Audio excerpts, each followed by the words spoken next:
दोस्तों, कैसे हैं आप सब। आशा करता हूं कि सब कुशल मंगल हो और स्वागत है आपका रियल हॉरर स्टोरीज पर। दोस्तों, आज फिर मैं आपके लिए कुछ सच्ची डरावनी कहानियां लेकर आ चुका हूं। तो चलिए कहानियों की तरफ बढ़ते हैं। ये कहानी अरुण मिश्रा ने शेयर की है। उनका ये कहना है कि ये कहानी पूरी तरह से सच है। लेकिन दोस्तों, मैं आपको एक बात बता दूं, मैं आपके मनोरंजन के लिए कहानियाँ सुनाता हूँ और मैं ज़्यादातर ये कोशिश करता हूँ कि मैं आपको सच्ची कहानियाँ ही सुनाऊँ। लेकिन कभी कोई अगर मुझे झूठी कहानियाँ भेज दे या मुझे कहीं झूठी कहानियाँ मिल जाए तो उसके बारे में पता करना थोड़ा मुश्किल पड़ जाता है। इसीलिए मैं उस कहानी को भी आपको सुना देता हूँ। तो चलिए अब ये कहानी मैं आपको अरुण मिश्रा के पॉइंट ऑफ व्यू से बताता हूँ। ये कहानी तेलुआ गांव में रहने वाले कमल की है। कमल जो कि काम करने के लिए गांव से बाहर जाता था। एक दिन की बात है, उसके मालिक ने उसकी शिफ्ट को चेंज कर दिया किसी कारण की वजह से। वो जब घर लौटा तो उसकी लड़ाई उसकी औरत से हो गई, क्योंकि उसकी औरत नहीं चाहती थी कि उसका पति रात के वक्त काम करने जाए। उनके गांव में लगभग सभी लोगों को पता था कि जो सड़क गांव से बाहर की ओर जाती है वहाँ एक बरगद का पेड़ है और उसी बरगद के पेड़ पर एक औरत ने फांसी लगाकर खुदकुशी की थी। उसकी आत्मा अभी वहीं भटकती है। अब तो वो एक खौफनाक चुड़ैल का रूप बना चुकी है। रात के वक्त जो कोई भी उस रास्ते से जाता है वो उसे मारकर पेड़ पर लटका देती है। अब तक 6 लोगों को वो मारकर पेड़ पर लटका चुकी है। तभी कमल का दोस्त और उसकी औरत उनके घर आता है। वो उनके एक पड़ोसी भी थे, इसलिए भी वो उनकी परवाह करते थे। उनके दोस्त ने उनको एक राय दी कि कमल, तुम ये नौकरी छोड़ दो और कोई दूसरी नौकरी कर लो। अपने दोस्त की ये बात सुनकर कमल ने कहा कि तुम तो जानते हो दोस्त, मेरे ऊपर कितना कर्जा है और क्या पता मैं ये नौकरी छोड़ दूं और मुझे कोई दूसरी नौकरी भी ना मिले। मैं क्या करूँगा तब? तुम कोई और रास्ता निकालो। तो उसके दोस्त ने कहा कि हाँ दोस्त, एक रास्ता और है जो कि थोड़ा लंबा है लेकिन बिल्कुल सही है। कमल ने कहा, ठीक है दोस्त, मैं कल से तुम्हारे बताए हुए रास्ते से ही जाऊंगा। कुछ दिन तक कमल अपने बताए हुए दोस्त के रास्ते पर ही जाता था। लेकिन एक दिन की बात है, जब उसकी थोड़ा जल्दी छुट्टी हो गई थी, वो वापस आने लगा। कुछ दूर पहुंचते ही उसे लगा कि अब बारिश आएगी, लेकिन वो सोचने लगा कि अगर मैं लंबे रास्ते से जाऊंगा तो बारिश में फंस जाऊंगा और मैं काफ़ी भीग जाऊंगा। इसीलिए उसने सोचा कि आज मैं उसी बरगद वाले रास्ते से चला जाता हूँ। और वैसे भी मैंने काफ़ी दिनों से उस बरगद वाले रास्ते के बारे में कुछ गलत नहीं सुना है। कमल ने अपनी साइकिल को उसी बरगद वाले रास्ते पर मोड़ दी और वो वहाँ से जाने लगा। फिर जब वो उस पेड़ के पास पहुँचने वाला ही था कि उसने एक औरत की आवाज़ सुनी। उसने कहा, रुकिए रुकिए। ये सुनते ही कमल पीछे मुड़ा। देखता है कि वो औरत उसे रोक रही है। कमल रुक तो गया, लेकिन उसे काफ़ी तेज पसीना आ रहा था। वो औरत इतने में ही एक बार फिर से चिल्ला कर बोली, भैया, मैं इस गांव की नहीं हूँ। मैं अपनी बहन से मिलने इस गांव में आई थी, पर इतनी रात हो गई है, मुझे कुछ भी अच्छे से दिख नहीं रहा है। क्या आप मुझे मेरी बहन के घर छोड़ दोगे? तो कमल ने सोचा कि इस बेचारी को इस गांव के बारे में तो कुछ पता ही नहीं है। चलो मैं भी उधर ही जा रहा हूँ, इसे छोड़ ही देता हूँ। कमल ने उस औरत को अपनी साइकिल के पीछे वाली गद्दी पर बैठा लिया था। कमल जब साइकिल चलाने लगा तो उस औरत से पूछने लगा कि तुम किसके घर जाओगी? तो वो बोलती है कि बहन के घर। कमल ने पूछा, जी किसके यहाँ? तो वो औरत फिर से बोलती है, बहन के घर। फिर कमल ने पूछा कि क्या तुम्हें इस गांव के बारे में कुछ पता है? तो वो कुछ भी नहीं बोली। फिर कमल उसको उस गांव के बारे में और उस बरगद के पेड़ के बारे में सब कुछ बताने लगा। उसकी साइकिल थोड़ी भारी होने लगी थी। कमल जैसे ही नीचे देखता है तो उसे एक काली सी परछाई दिखाई देती है। उस काली परछाई में उसे ऐसा लग रहा था कि जिस औरत को उसने बिठाया है वो अब उसकी साइकिल पर नहीं है। उसने तुरंत पीछे मुड़कर देखा तो उसके होश उड़ गए। वो औरत उसकी साइकिल पर सच में नहीं थी। वो औरत वही चुड़ैल थी जो उस बरगद के पेड़ के पास भटकती रहती है। कमल पीछे देख ही रहा था कि इतने में ही उसकी साइकिल एक पेड़ से टकरा गई और कमल नीचे गिर गया। कमल बेहोश हो गया। सुबह जब कमल की आंख खुली तो उसने अपने चारों तरफ गांव वालों को पाया। उसकी पत्नी भी वहां थी। कमल ने ये सारी बात अपनी पत्नी को और उन लोगों को बताई। सब लोग यही सोच रहे थे कि कमल आखिर जिंदा कैसे बच गया, लेकिन उसकी पत्नी, उसका दोस्त और काफ़ी और लोग भी ये जानते थे कि कमल भगवान भोलेनाथ का बहुत बड़ा भक्त है और वो उनकी भक्ति पूरे मन से करता है। क्या पता उन्होंने ही इसे बचा लिया हो।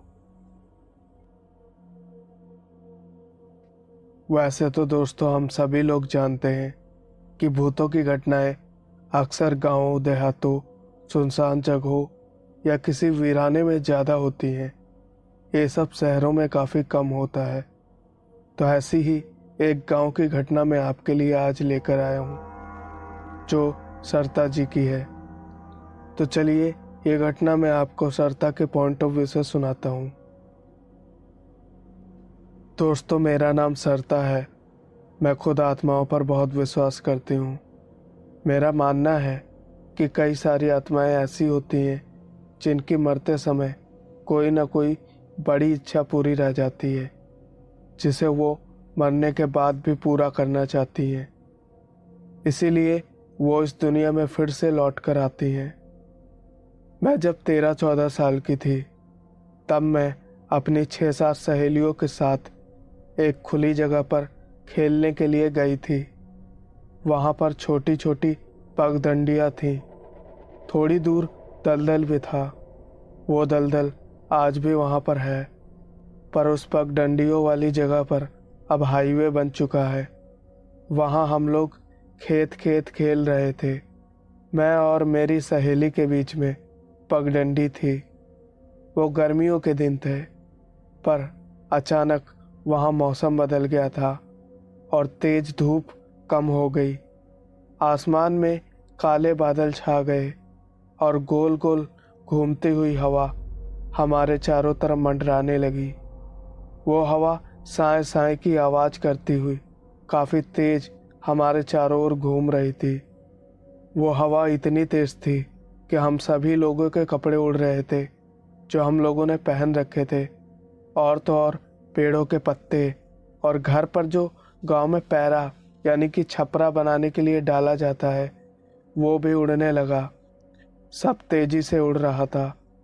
वो चक्रवात हमारे करीब आते आते थोड़ा धीमा पड़ गया और आगे बढ़ने लगा।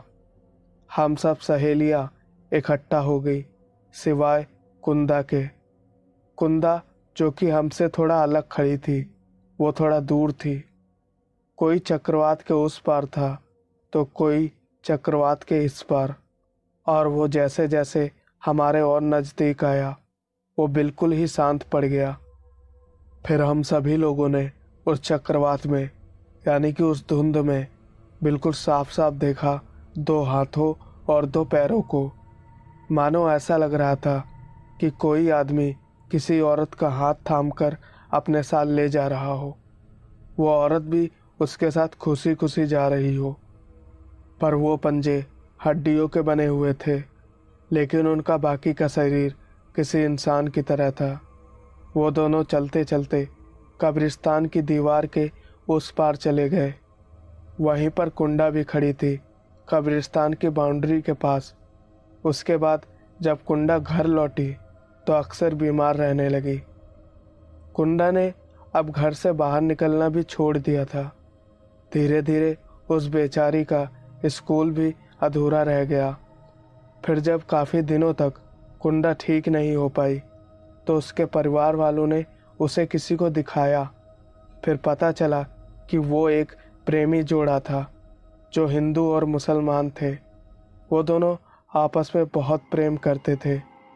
ये बात जब उन दोनों के परिवार वालों को पता चली तो उन दोनों के ही परिवार वालों ने अपने अपने बच्चे को काट दिया और लड़की को शमशान में दफनाया गया और लड़के को कब्रिस्तान में।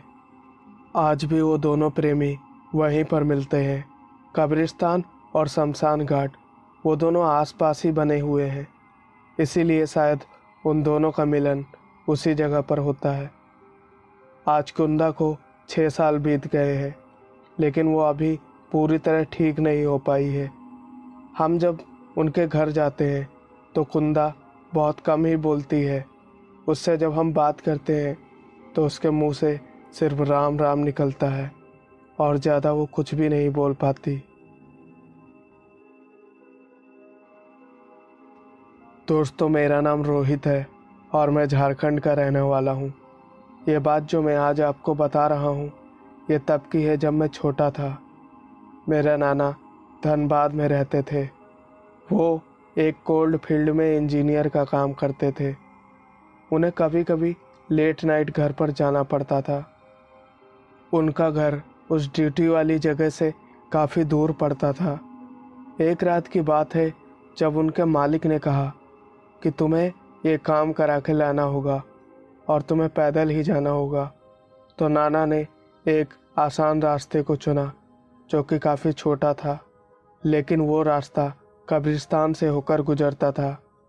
नाना हिचकिचाए नहीं और वो उसी रास्ते से जाने लगे।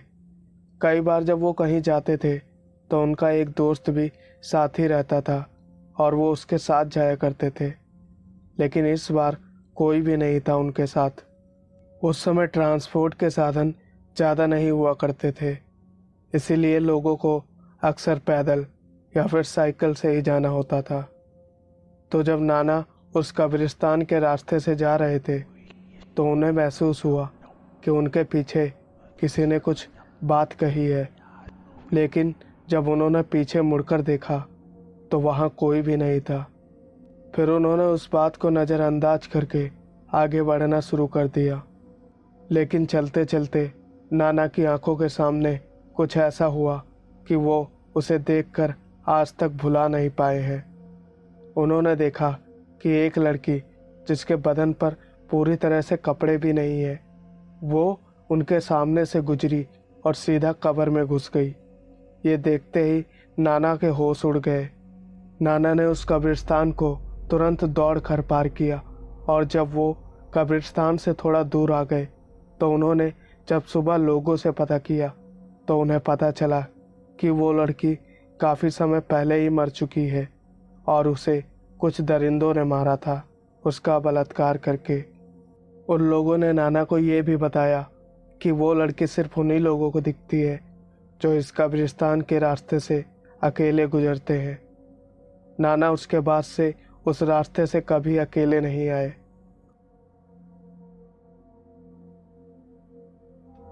दोस्तों, मेरा नाम फैजल है और मैं 18 साल का हूँ। ये घटना मेरे साथ तब घटी थी जब मैं घर पर अकेला था।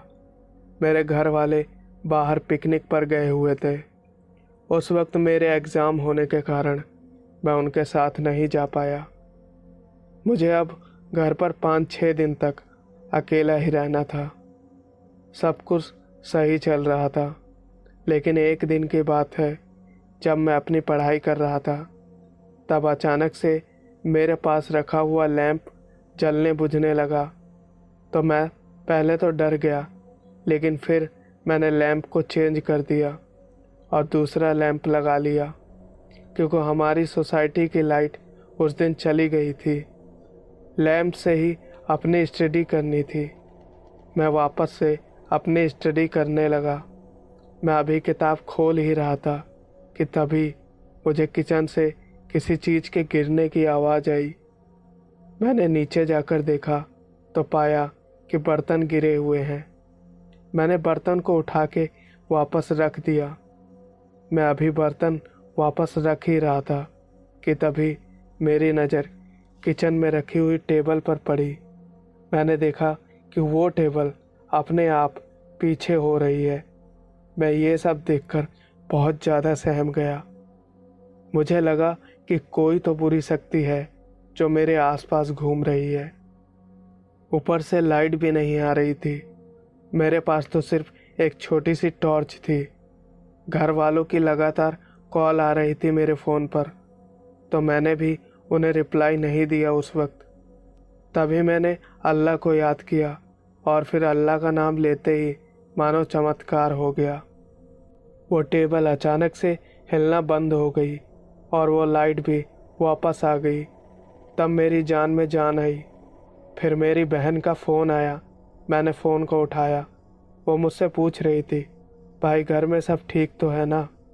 पर मैं इतना डरा हुआ था कि मेरे मुंह से एक शब्द भी नहीं निकल रहा था। फिर मैंने थोड़ी हिम्मत करके बोला कि हाँ, सब कुछ ठीक है, तुम चिंता मत करो। मैंने उससे पूछा कि तुम कितने दिन में वापस आओगे? तब मेरी बहन ने बोला कि हम कल आ जाएंगे। मेरी जान में जान और ज़्यादा आ गई। मैं जाके आराम से अल्लाह का नाम लेते हुए सो गया और अगले दिन मेरे घर वाले भी आ गए। उसके बाद मेरा डर ख़त्म हो गया, लेकिन 2-3 दिन बीतने के बाद अभी भी मेरे चेहरे पर पहले की तरह खुशी नहीं थी। मेरे घर वालों ने मुझसे पूछा कि तुम इतने डरे हुए और सहमे हुए क्यों रहते हो? तो मैंने उन्हें ये सारी बात बताई।